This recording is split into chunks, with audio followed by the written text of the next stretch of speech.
I just wanted to talk a little bit about how my business is going, really, guys. I help people with emotional eating, really, is the best way to put it. I've been through a lot of issues myself with like addictions over the years, big drinker, smoker, overweight, gambling, and I've come through all those, and I just feel so lucky now to be in this place where I'm not controlled by those things.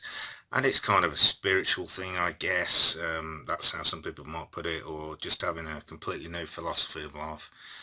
Been like this for a few years now, and now I'm trying to set up a business to help people get to the same place, and it's like a real challenge for me. So I thought I'd talk a bit more about what's going on with that.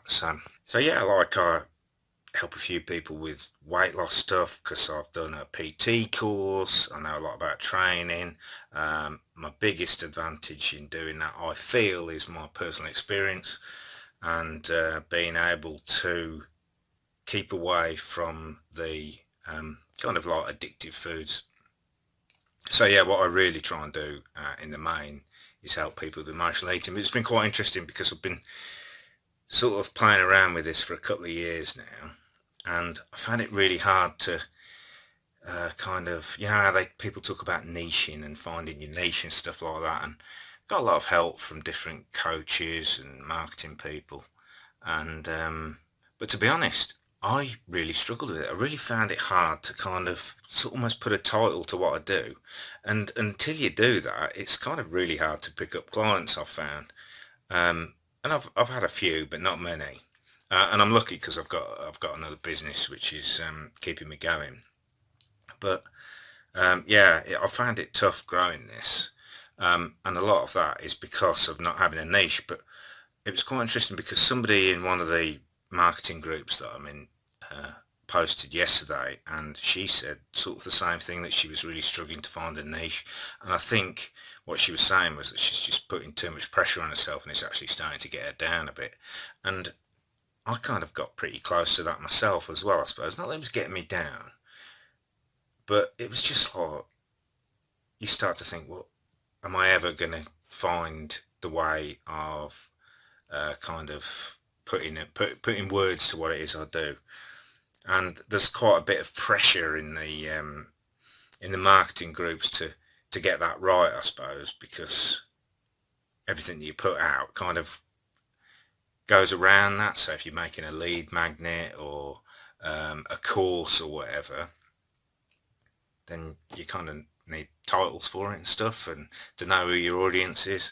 So that's been pretty tough. But I found, and this was like by accident, to be honest, but it's something that I should have realised, that I found that when I actually really relaxed about that and kind of forgot about it and just went out on social media and went out and had fun and just enjoyed helping people with what I know and just chatting to people about my journey, it actually suddenly came for me because, and like I'm really now hitting as my niche or my area, emotional eating. So trying to help people get their weight and health under control by helping them stopping or cutting down on emotional eating. And I really know how to do that. So it's kind of weird because when it came to me the other day, I was chatting to one lady in particular, just in a Facebook group, and I was just like, used certain words when talking to her, and I was like, I've known, I've kind of known this for ages, but I wasn't using those words. So actually, I was getting some really good help from a marketing guru, and we sort of went down this line of the carb craving crusher, which was pretty close, to be honest. But there's the fact that it was all about carbs, I didn't like it. It didn't sit right with me because it was kind of like um, attacking carbohydrates rather than dealing with the emotion that was causing people to maybe go for carbs. And they might not just go for carbs, they can go for fatty foods, salty foods, or whatever. But although I liked it and was quite excited about it first, it just didn't feel right at all. And that's probably, I think that was last June we kind of came up with that. So that's, and what is it now? We're in March, so it's quite a while ago.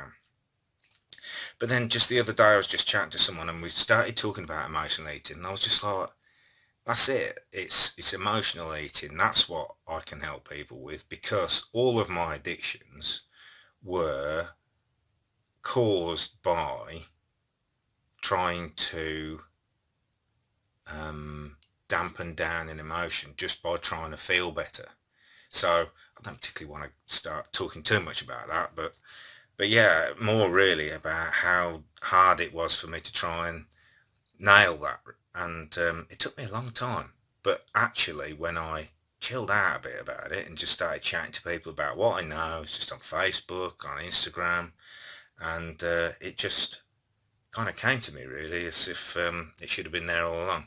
Anyway, just thought I'd let you know how I've got to this sort of space of attacking emotional eating. It's time now for probably about 40 sit-ups. Catch you later, guys. Take care.